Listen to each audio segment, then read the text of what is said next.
Um, it's my pleasure to just share some information about the houses that I come to love. I love this style of architecture. I I like the wood. I like the craftsmanship. I like the styles. And then I wound up wondering who were the people who lived in some of these homes and the original owners, I mean, um, who lived in the houses. And so I started doing research on this maybe 12 years ago. My focus was on the Victorian era, but we're going to do one brief discussion or mention about one house which is not in the actually Victorian era. It's right after the Victorian era. And this is what I will call a success story in terms of preservation. It is the Walcott House, and it was built by the family of Josiah Walcott and Mary Fuchs Walcott, who happened to be the grandparents of one of our members of the Friends of Old Dover, and that's Mary. She was our past president. Are you still the president, The one Mary? they want to tear down? I'm still the president. You are still. Okay, great. Anybody who wants to be president in the future, let me know. Well, we thank you for being the president. At any rate, this house was situated, I think, on 11 acres, and it was built in 1918 when Mr. Walcott was a U.S. Senator. Previously to being a senator, he had been the Attorney General of the state of Delaware, and before that was the Deputy Attorney General.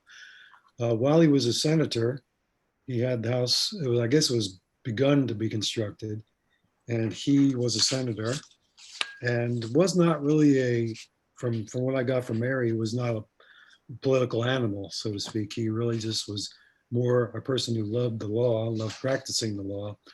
But somehow or other, he wound up a senator. He was the first popularly elected senator of Dover. Back before that time, senators were elected by the state legislature. Uh, he became a chancellor of the Delaware Court of Chancery by being appointed by the governor of Delaware at the time, who was Governor Denny, and that was in 1921. So he left office as senator and became the chancellor, where he remained in that position until his death in 1938. He and his wife built the home. This is a photo from Mary, who lent it to me. And this is Mary and Josiah Walcott. They're the first owners, as I said. They went on to have 4 children, 3 sons and a daughter. The daughter was Mary's mother. Her name was Rebecca. Of the 3 sons, one unfortunately was lost during World War II. He drowned at sea. That was Josiah Jr. Upon the death of Josiah Walcott, Mary continued to live in the house until 1953, when she sold the home to Holy Cross Church. And the home was used from that point on for various uses, but it was the rectory, and I think it still is the rectory. This was a Christmas card that Mrs. Walcott sent out to family, friends, and loved ones, relatives, and so forth back in the 1920s. And this is the house today. It's in, well, I wouldn't go say pristine. It's in excellent condition, used daily. And this is how it looks. You can see the cross over the entrance to the doorway. When I blew up a map of the campus of Holy Cross, this building is listed as the rectory. It's approximately 22 rooms at the time when it was built. It's quite a large house for a rectory, for a family, I guess, to have, but it may be used for other purposes too, meetings, conferences, I don't know. I'm not a member of Holy Cross. But the success story that I'll call it is because it's built in 1918, it's preserved, and it's not going to be threatened by demolition or neglect, decay, and so forth. And as far as I can tell, as long as Holy Cross is going to be a thriving church, this house will be fine and well. It's no longer a private home. You cannot tour it or visit unless, I guess, you know the rector or the priest and can go make an appointment, or if you have any other spiritual matters to discuss, to go there. When Mrs. Walcott sold the house, she moved to the Green, and she began to live at number 36, the Green. And Mary told me she was there till the rest of her days. So, speaking of threatened by neglect, the next house that I wanted to mention is in the same neighborhood, not far away, and it was built, actually it's walking distance, built by this gentleman. His name was Manlove Hayes, and that's his house. But before I jump to the house, let me go back to Mr. Hayes. My wife said, that's a funny name, Manlove. And I told her that was a family name. The Hayes family, someone in the Hayes family married someone in the Manlove family. And however, for whatever reason, they wanted to continue with the name or keep being able to say Manlove. And so Manlove Hayes actually is the second Manlove Hayes. His father was named Manlove Hayes. And Manlove Hayes' father was an interesting man who had two wives before Manlove, and he had three children by those two wives. Those two wives happened to be sisters. Well, about 12 years after the second wife passed away, Mr. Hayes married another woman named Ann Bell, and she had three children with Manlove Sr. And Manlove Hayes, our Manlove Hayes, was the second child. He grew up on a farm outside of Little Creek, Delaware. His father farmed approximately 50 to 100 acres. He actually wound up managing farms of his wife's inheritance. And all told, Mr. Hayes Sr. probably managed about 200 acres of land in the Little Creek area. Manlove was a child who loved the outdoors and began to love farming. And his father, however, wanted to encourage him to become and pursue scholastic pursuits.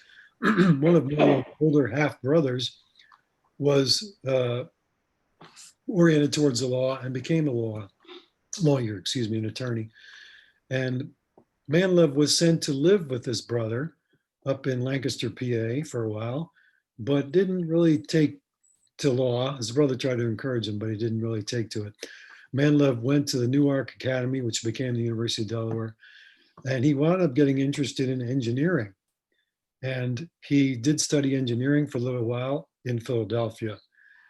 He became acquainted with a person who was going to be working on building a new railroad line in Tennessee, and talked to Manlove about it and said, well, we could use a young, able guy like you. Would you want to come down to Tennessee and help us out? And Manlove jumped at the chance. He was 20 years old at the time, and he wound up living down in Tennessee for about 3.5 years, building a railroad through the woods, the wilderness of Tennessee.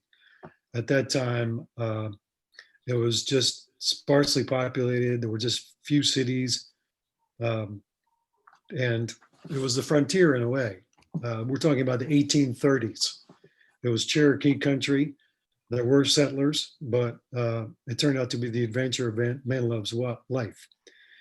He came back when the railroad was essentially, the line was essentially finished. His duties were surveying and leading a crew. There was several hundred people, but he was one of a crew leader of several. And he was in charge of laying out where the line was going to go over hills and finding out the location that was most advantageous for the least amount of work to clear for the railroad line. Anyway, upon the demise of the company, when it had finished its work, he went back home, and this was approximately 1840. He was home, and he, like I said, he had been encouraged to become an attorney, so he wound up for a short time studying law in Dover, but he really just decided that wasn't going to be for him, and he turned his attention towards farming and went full tilt on farming. And he's in the Little Creek area, like I said, and his father was still living. And he wrote an autobiography of his life, which is why I can tell you so many details about his life. He and his father butted heads occasionally, as you might expect, between a 20-something and his father was in his 50s by that time, or his late 50s, because his father was, like I said, was his Manlove was of his third marriage. Um, but Manlove got charge of a good portion of the farmland and turned it to a success, being that they were located in Little Creek. The major means of transportation towards lower Delaware at the time was by steamship, and Manlove uh, partnered up with two attorneys, or actually one attorney, Samuel Harrington and another gentleman by the name of Caleb Sipple, who was from Dover. They're both from Dover. Caleb Sipple actually had a house on the Green for a time. Um, and they created a steamship line that ran from Little Creek to Philadelphia. And this steamship line transported not only passengers, but also goods and materials, both to Philadelphia and from Philadelphia, and crops and anything else, anything that needed to be consumed by people in terms of agricultural goods wound up going to Philadelphia by way of ship, and materials that weren't available down in Delaware, lower Delaware, Dover, King County, and so forth, wound up coming down from Philadelphia, manufactured goods and that kind of thing. So Manlove prospered that way. He wound up in politics as well, because he had being from an older family, he was acquainted with a lot of older families of Dover, Delaware, who were involved in the politics of the area. I have some papers here, if you give me a minute, to tell you some of his offices. He was a representative in the Delaware Assembly for one term. His party was Whig. It was not WIG, but WHIG was the Whig Party, which was the predecessor to the Republican Party. I can't really give you a lot of details on the politics of the Whig Party, but Manlove was a Whig. It was the last session of the Whig Party before they became the Republican Party. He also was let's see, he was a clerk also in the legislature, in charge of recording notes and laws of the proceedings of the legislature. He wasn't so much into politics, but he wound up making a lot of connections in politics. He did attend the last Whig National Convention nominating a Whig candidate for president in the election of 1856, I believe. Yeah, it was held in Baltimore. After the Whigs were done, Manlove transferred his allegiance to the Republican Party, and he was chairman of the Republican Party of Kent County in the 1870s. What Manlove is well known for is his promotion and helping to create the Delaware Railroad, which is only natural because he was involved in laying out a railroad back when he was a young man. He, and along with several others, such as Thomas Budd Bradford and others, Samuel Harrington as well, were greatly involved in influencing the legislature of Delaware to assist with the creation of the Delaware Railroad. And Mr. Higgs became a director of the Delaware Railroad. He was a treasurer of the Delaware Railroad, and he was a member of the board of directors till the end of his life. One more thing he was involved in was the founding of the First National Bank of Dover. At any rate, he built this home, which is situated on State Street. Originally, it was on 12 acres. And what I find most amazing or interesting about this was that the home was built during the Civil War. This tells me that the North was not having any trouble waging a war, and they could afford to have craftsmen and carpenters not in service building building a house. Excuse me, what am I saying? This is like, you could say the North was fighting a war with one arm tied behind its back. That's been said by a number of historians. The house was, like I said, situated on 12 acres. I just wanted to show you one other home. This was begun during the Civil War. Wow. It's in Mississippi, and this was not completed. Why? Because the workers left. They left town when the war started. The owner of the plantation couldn't get anybody to finish the house for him, And he went bankrupt, of course, when his lands were stolen, or not stolen, but were seized by the Union Army. This is what it looks like inside the home today. You can tour this house today in Natchez, Mississippi. At any rate, Manlove Hayes' home became listed on the National Register of Historic Places by the owner at the time in 1972, who was Mrs. Carl Skull. It was applied for, and she gave a history of the house. Here is a shot of inside the home, taken in 1972 for the application. These photos are, by the way, available in the Library of Congress website, which is where I got them. And this is a home in its setting, early 20th century, on its 12 acres. And it was out in the country at the time. It was south of town. It was a good walk. It's a lengthy walk to go from that house to downtown Dover. Take you a good maybe 45 minutes. I don't know. Depends how fast you're walking. Here's a detail inside the home. I happen to like newel posts, so I chose this shot from the collection from the Library of Congress. You can see the floor vent in the floor. That shows the retrofitting of heating system. This was from the application in 1972. This is a corbel detail of the roof of Greenwald. And just to put this in perspective of what this home would be cost today to build, would be extremely expensive. One of those corbels would probably sell for $125 to $200 new. And that is new from a manufacturer. They're quite large. They're heavy. These particular corbels, I'm sure, are solid wood. They would probably glue up pieces of wood today to make one, because trees where these kinds of corbels were cut from are no longer available. This is from old growth wood. I think I touched upon that when I talked about Dover houses before. Here's a fireplace mantle. It's marble. Something like this mantle alone is a several $1,000 item. And here is an interior shot today of the mantle and the home as it is and what condition it's in now.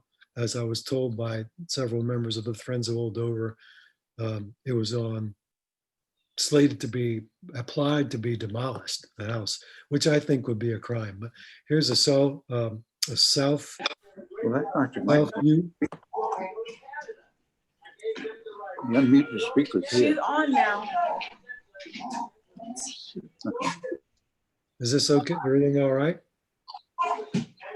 You're on. Here's the house today. Anyway, the house itself is in great shape from the outside. It's surrounded now by asphalt, unfortunately. One more view of the place.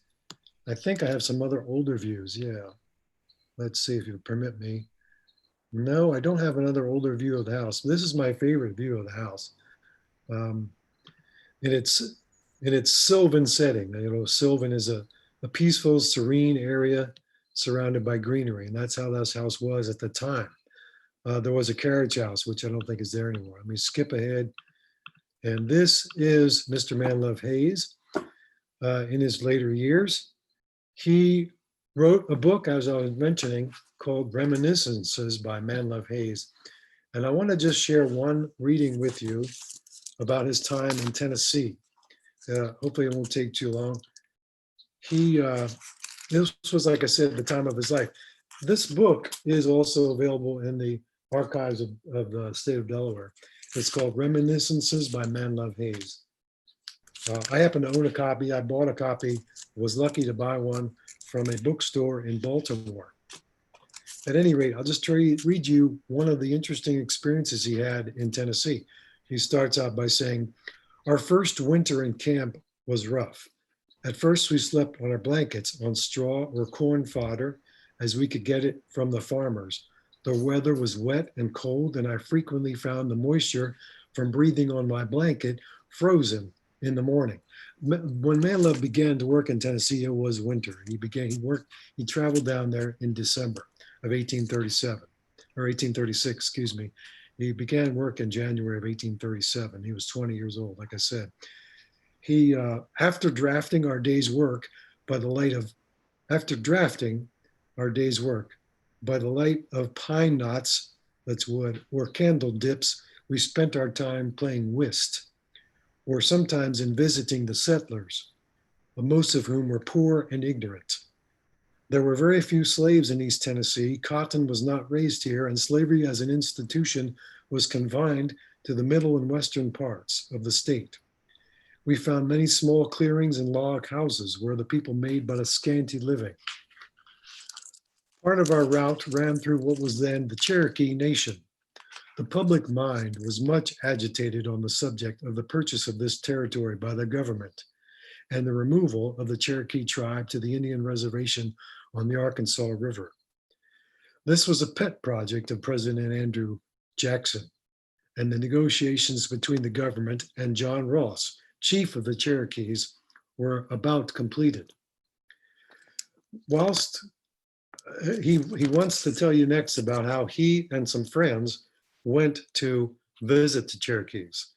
He says, we took with us Moore and our colored man, Charles, who could speak Cherokee. He found us a guide, and we started about the dusk of evening, crossing the forest by an Indian trail. We had walked through the Indian wood with the wood. We had walked through the wood Indian file a long time, perhaps 2 hours, and we concluded our guide had lost his way. But seeing a light at the distance, we made for it and came to a hut occupied by an Indian family who could not or would not give us definite information as to the place we were seeking. The man told us, it is just over there, pointing in the direction of the hills. Our guide said, come on, and we followed. We continued on a trail, as I remembered, until about 10 p.m., when our Indian called us to a halt. He took Charles with him, and went forward several hundred feet where we could see the dim light of pine knots burning.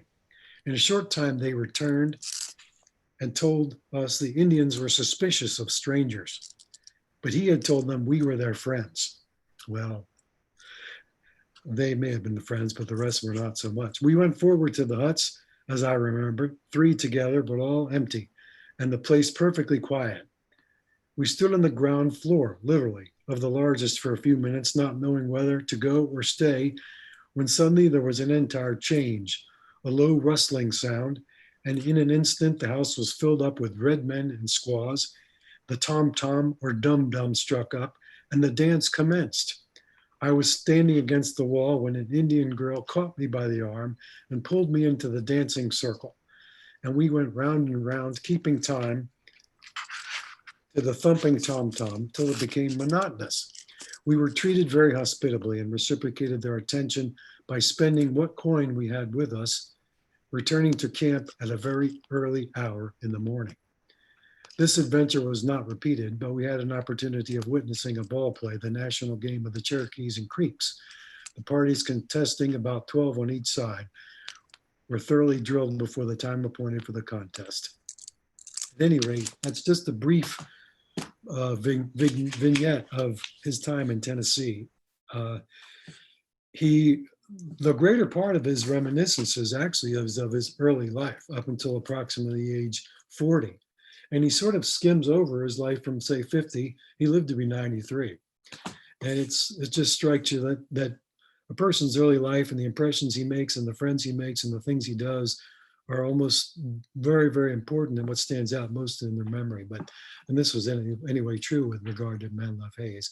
He downplayed his material accomplishments in terms of being able to build such a house, and downplayed another thing which his daughters mentioned in their introduction to this book was Menlove Hayes was very involved in promoting the growth of libraries.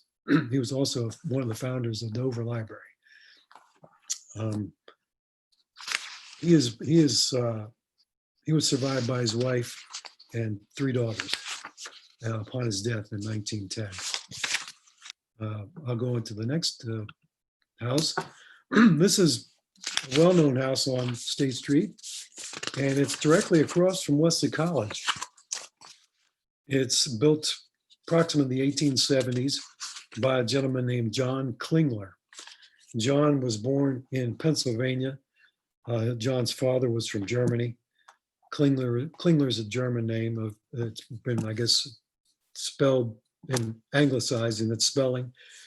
If you look up Klingler on some of the different maps of Dover, it's the person who made one of the maps and listed the households has it as Klinger, no L.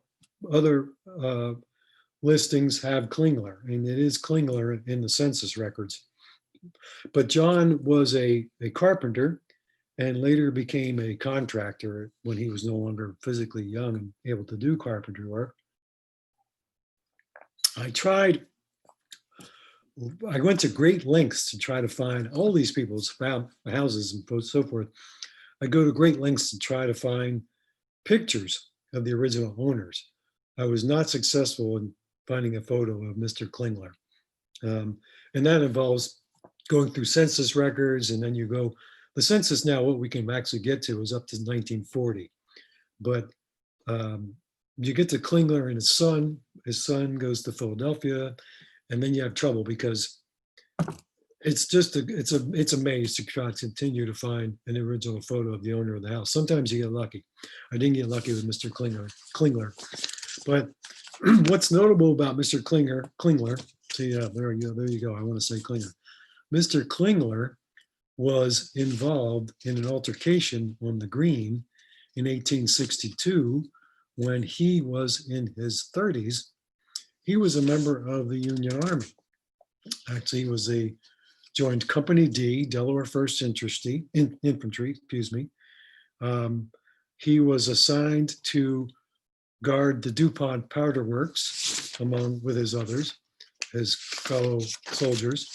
But he came to attention to the Delaware Assembly in 1862 during the election of 1862, when it looked to be a nightmare for the Republicans and the Democrats as well, because as you know, that was during the Civil War. But elections were held, and there were people who were intimidating other people at the polls. Does that sound familiar? The Delaware Representative George Fisher and many others believed that the Democrats would interfere with voting at the polls. The Democrats were the party who were, they were not rebels, but they wanted the Civil War to not even take place. They didn't see the reason why the Civil War should have happened. Most of the Democrats that I knew about or read about, I should say, were okay with the position that slavery should still exist. And there was no reason to fight a war about it. So at any rate, the Republican governor wanted Washington to send Delaware regiments to Dover to guard the polls. He called the Delaware 1st and 4th Infantry and the 1st Infantry to come to guard polls. Well, I'll read this to you at first, what happened on the Green. Witnesses claimed they saw polling officials coerced into accepting votes from ineligible men. Of course, men could only vote at the time. And the voters were menaced and even attacked by armed troops. These are Democrats complaining about Republican troops.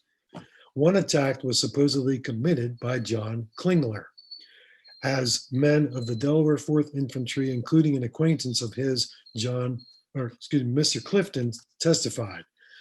I saw a disturbance created by the 4th Delaware upon Charles Brown. I saw that several of them were striking at him, running him backwards and striking at him. 5 of them, to the best of my recollection, and he had no assistance. John Klingler was the foremost one of them.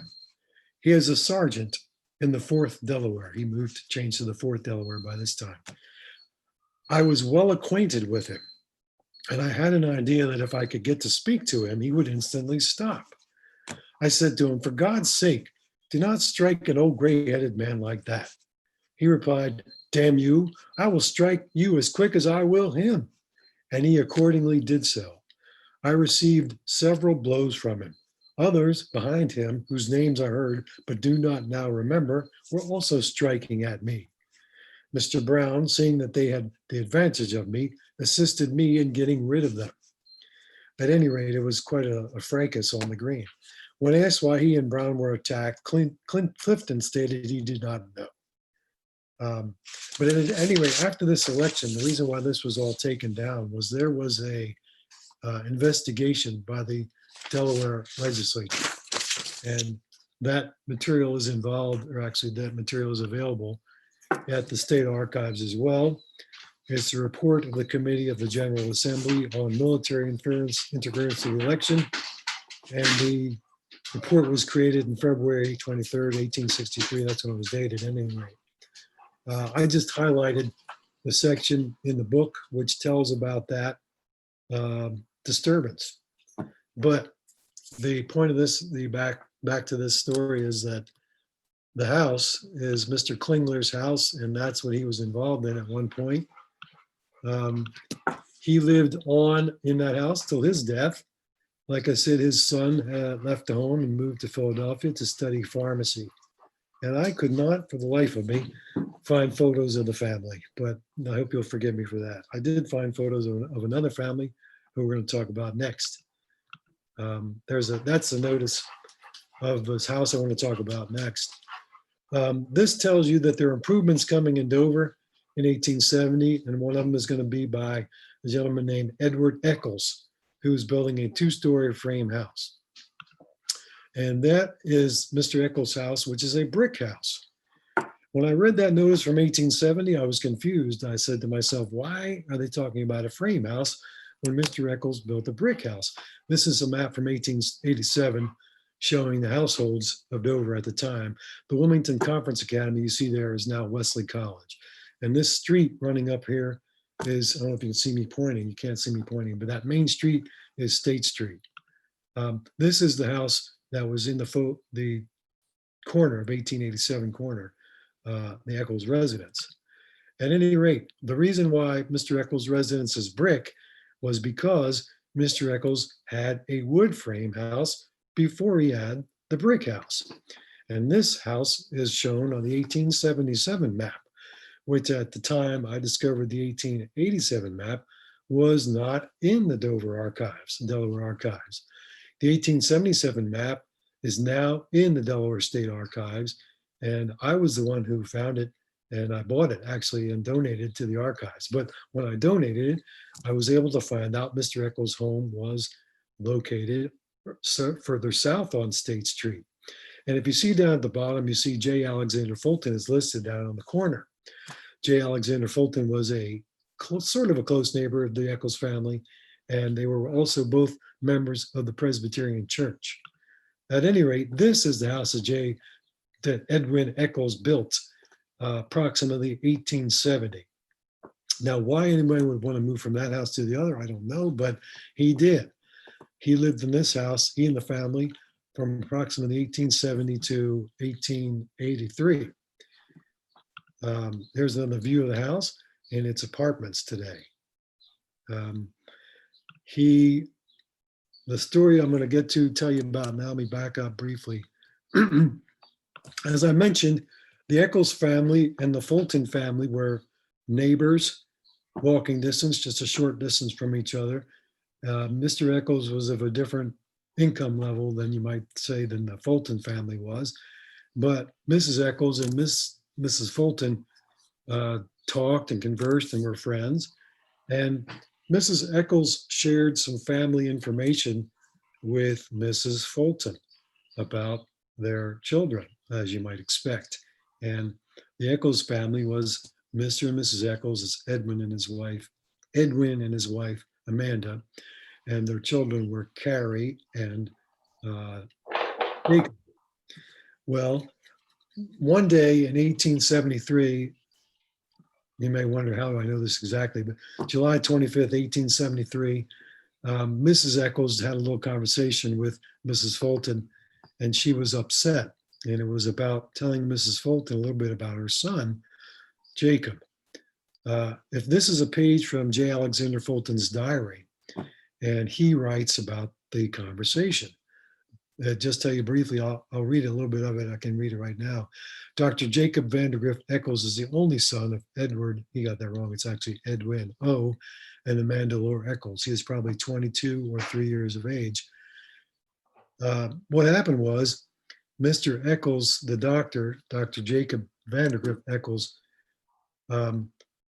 was in Michigan, studying medicine, excuse me, and he met a woman there who, there he is right there, and there's his mother. He got into a relationship with her, and I'm zooming ahead to, I wanted to find, I don't have it, I guess. I just had the diary entry. At any rate, he got into a relationship with a woman in Michigan who was a young maiden, so to speak, who was from a good family. And he blemished her honor in a way. This is what Dr. J. Alexander Fulton said. He was encouraged strongly to marry this woman in Michigan. And he did. He was basically forced to while he was there. And he then left Michigan, came back to Dover without his wife. And what Mrs. Eccles was telling her neighbor, Mrs. Fulton about, was about this whole sorry incident and how her son is back in town without his wife. I'll tell you briefly, it says here, my wife told me the secret. Ladies always, these are the words of J. Alexander Fulton. Ladies always want to keep secrets. I learned it about 2 years ago. Dr. Eccles came home. They were then living on the farm. This is before they were living in Dover, evidently. Soon after, the father of the young lady who afterwards became his wife came on to Mr. Eccles and stated that the doctor had seduced his daughter and wanted him to go back and marry her. This he refused to do. He then obtained, this is the father, a requisition from the governor of Michigan, an order for his rendition. The resistance of Jacob Vandergrift Eccles was useless, and he went back. On his arrival, he was met by the brother of the lady, who inquired if he was going to marry her, informing him that if he did not, he, the brother, would kill Jacob Eccles on the spot. It is not hard to divine what a young man will do when he has to choose between a sudden and violent death and marrying a fair young girl, especially if she is handsome, rich, and intelligent, as this one is represented to be. She is also said to be of respectability and unblemished character prior to this. They were married and living together up until last spring, when the doctor came home to his parents again. Why he should now desert her a second time seems a mystery yet to be solved. At any rate,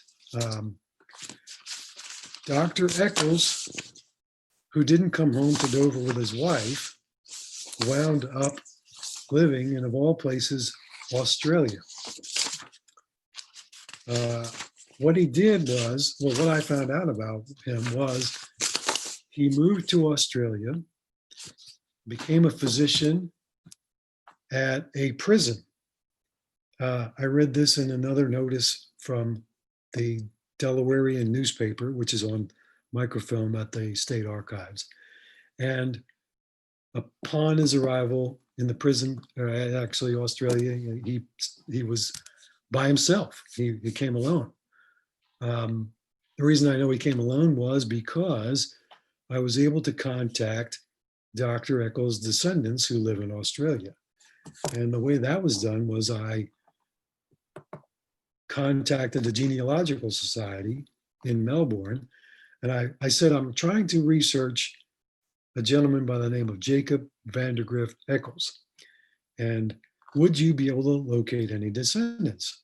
And they said, we probably could if you are able to send us first a death certificate, because on the death certificate are listed survivors as well. So I said, yes, I can. And they told me how to get a death certificate. So I got the death certificate, got it emailed to me from Australia, or I was actually from Melbourne.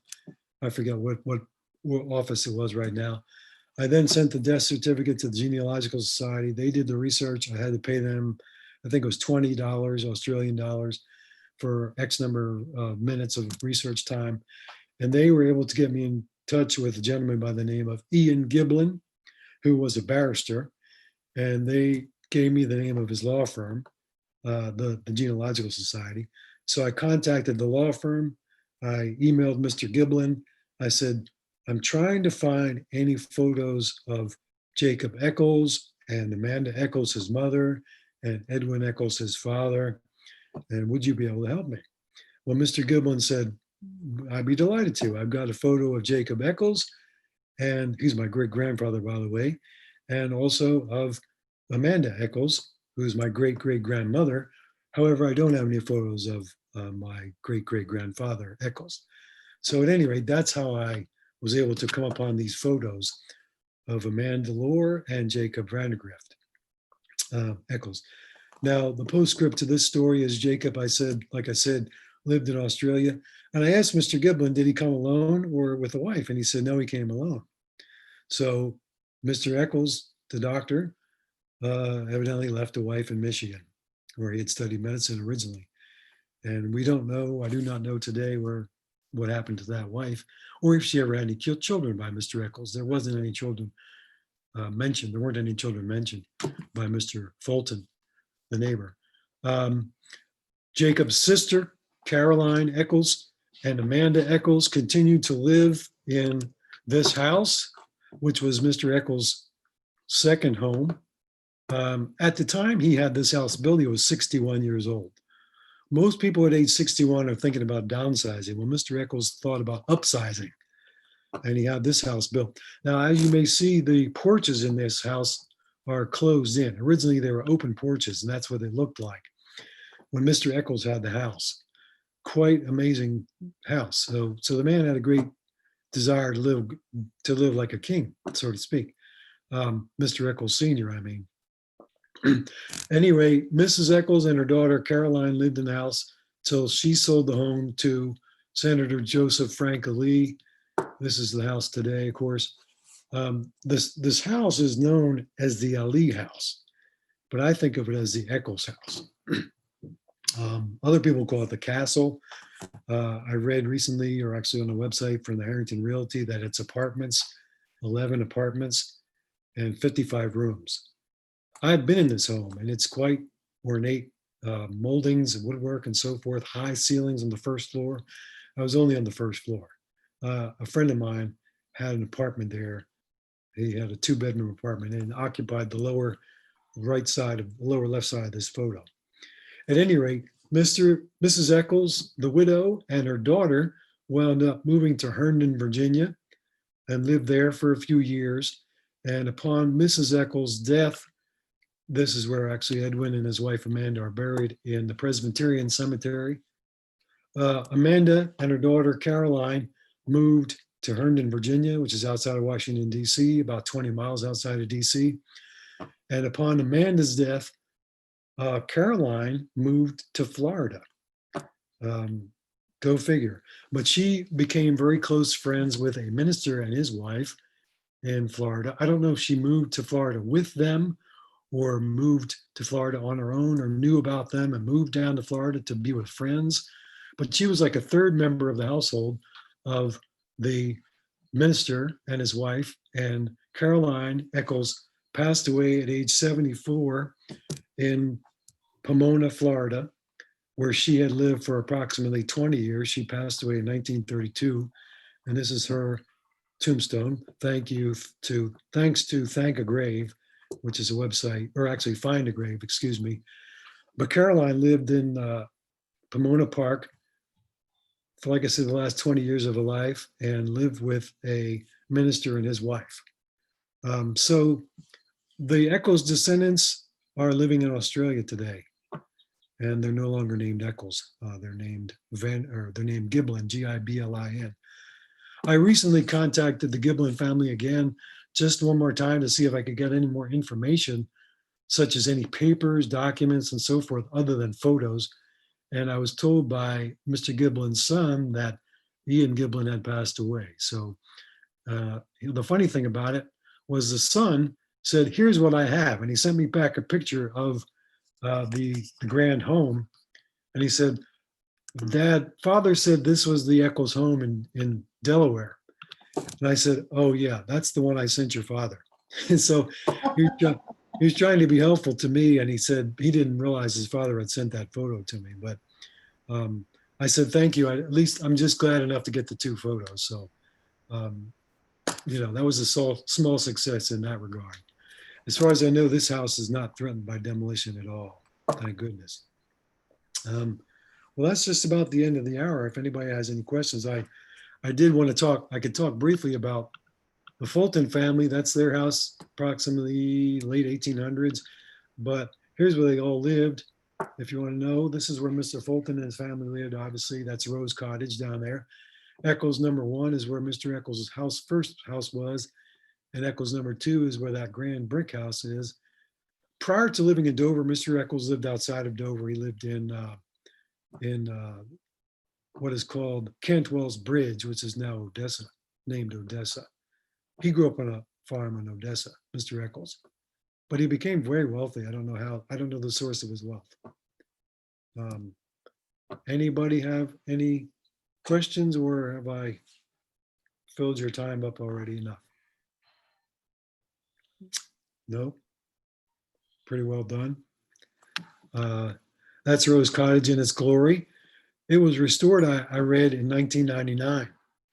And the reason I call it Rose Cottage, they didn't know, as far as I remember reading, they didn't know why it was called Rose Cottage until they stripped off numerous layers of paint and got down to the original rose color. This was purchased in 1864 by J. Alexander Fulton and from Thomas Budd Bradford. And the Fulton family lived in it for probably 60 years or 70 years.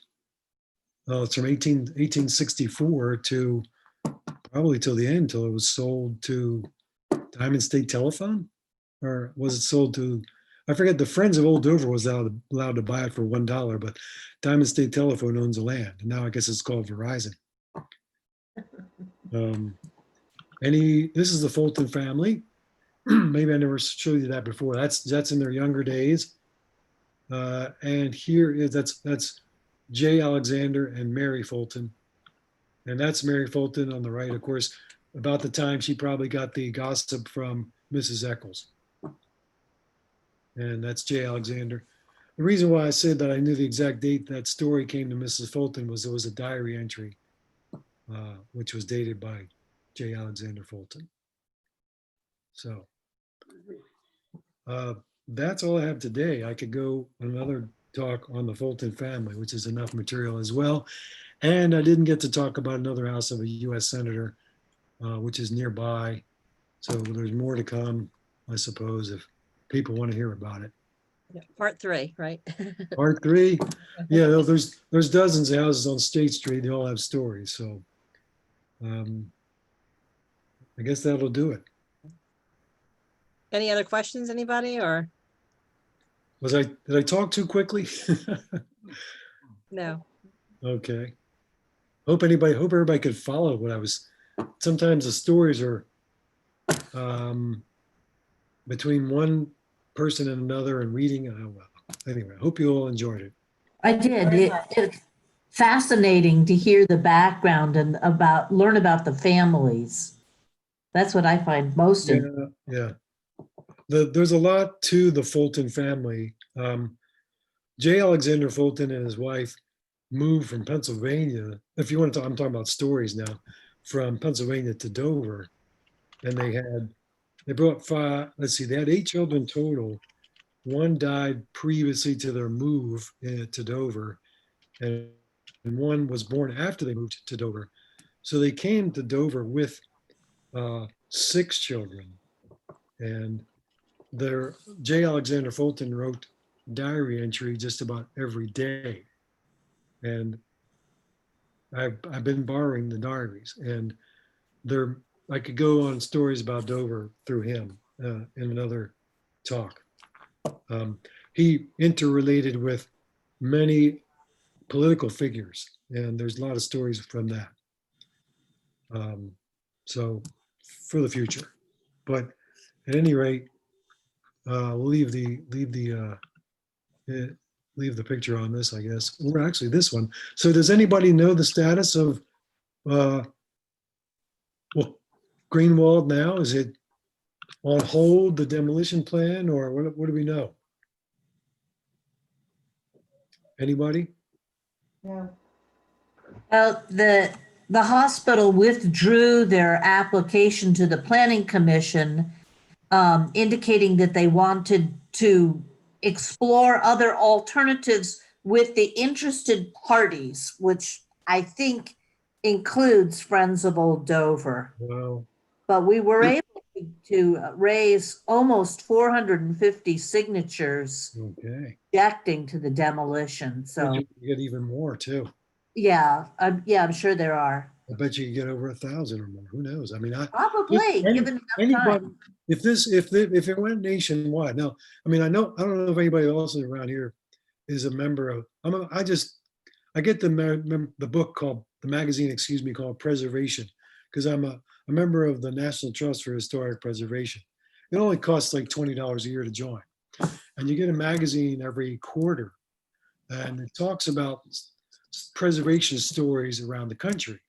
And every issue, there's a page which has, they feature sites or buildings that are threatened with demolition.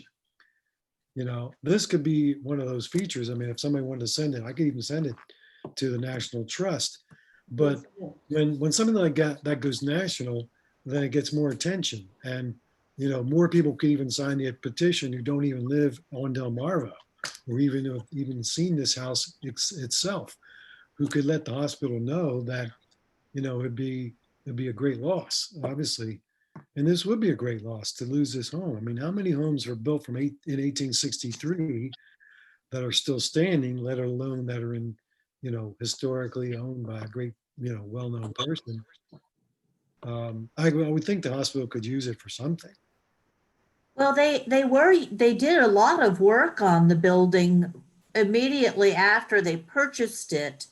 They actually had offices on the second floor. They used the third floor for storage.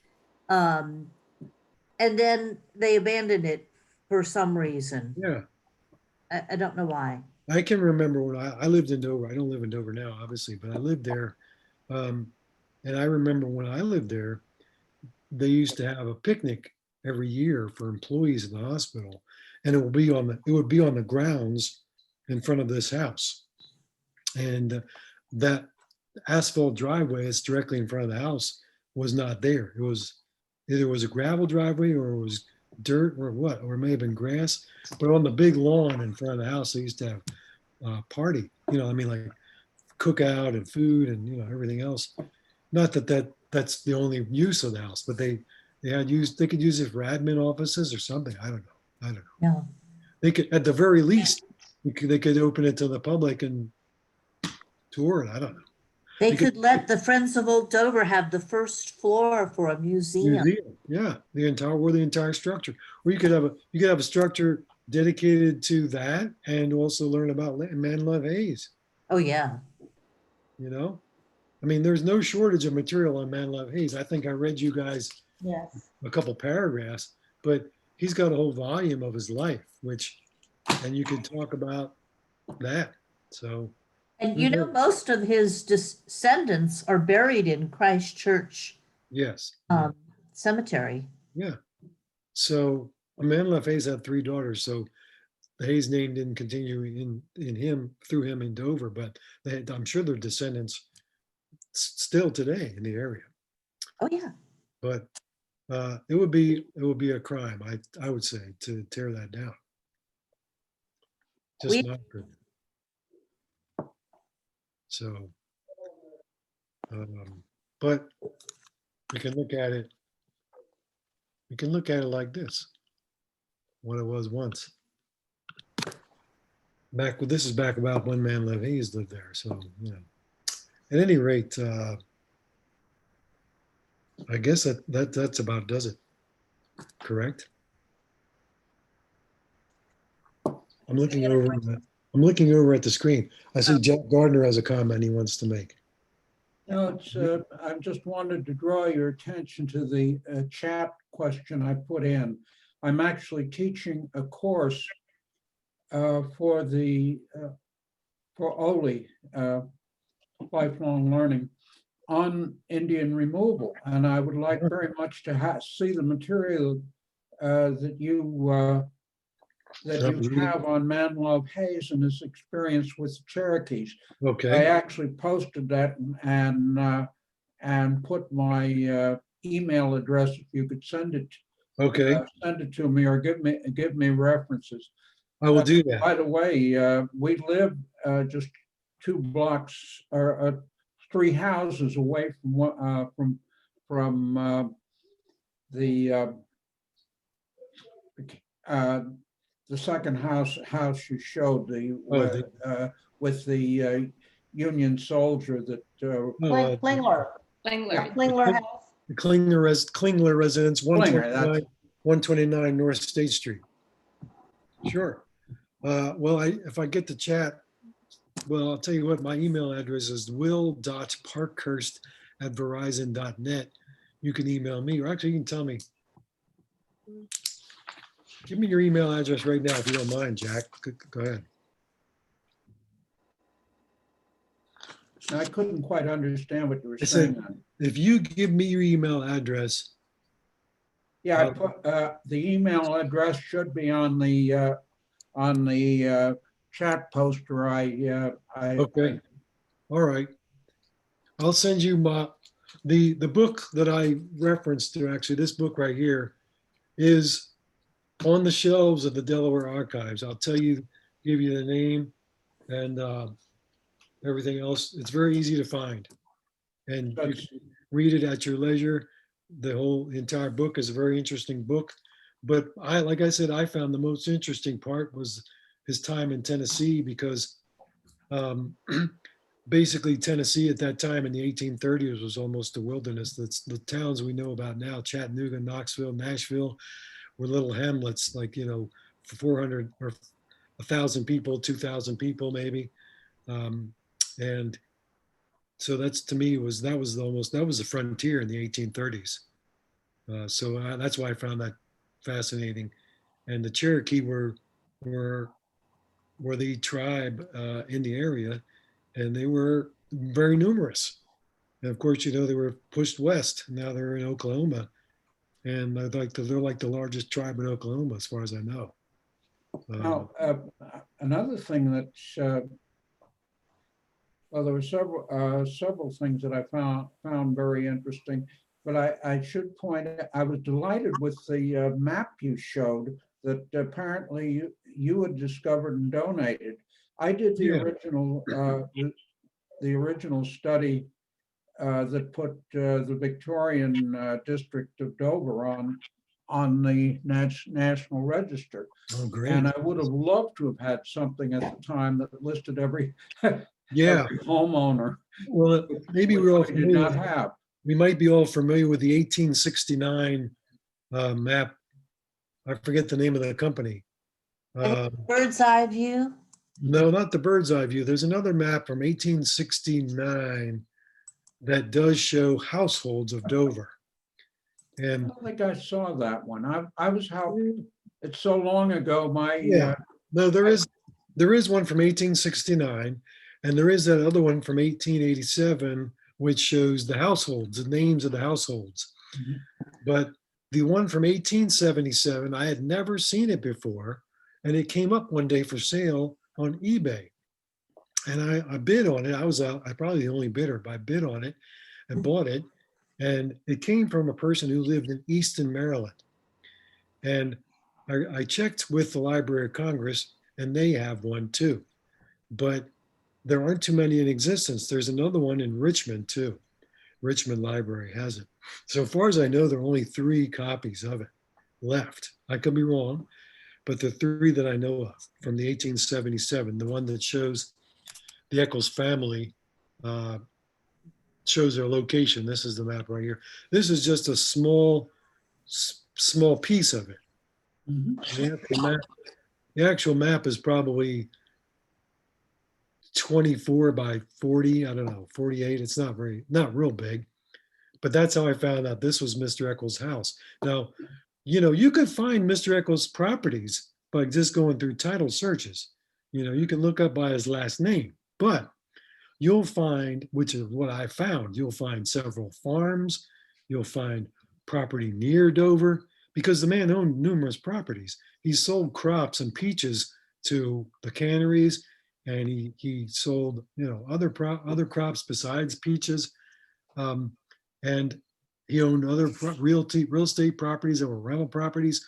So you're going to have until you hit the jackpot and find the one that says on the west side of State Street, you know, from a point on such and such, you won't know really which property you're exactly talking about. And, you know, you got to get sort of lucky. So that's why this was really a stroke of luck to get this particular map. And that's why I was saying I was confused, because the description in the newspaper from 1870 told about a frame house. But the 1887 map, showed Mr. Eccles living in this house, which is a brick house. Here's the 1887 map, and here it is, a brick house. So why would a newspaper say he was building a frame house if it was later a brick house? So when this map came, that answered the question, which was this house. This is actually vinyl siding on the house. Now, underneath the vinyl siding is the actual original wood siding. So that was a lucky stroke for that day to find that map. You know, somebody like me who loves that, really got into that. I got lucky, and I gave it to the archives because, I mean, I figured why not share it. I think I might have paid $85 for it. That wasn't much and to me, that's a priceless item. Anyway. Thank you so much, Will. Okay. Hope I didn't go on too long about boring stuff, but No. I shared the link too in the chat with the, if anybody's interested in signing about Skull Mansion, if you are, so just to share the link, so. okay. All right. Skull Mansion. The Thanks, Manor Donna. House, also known as Greenwald. Yeah, I put that in there too. Thank you so much. All right. Thank Thank you. Yeah, Bye. Will. very you. interesting.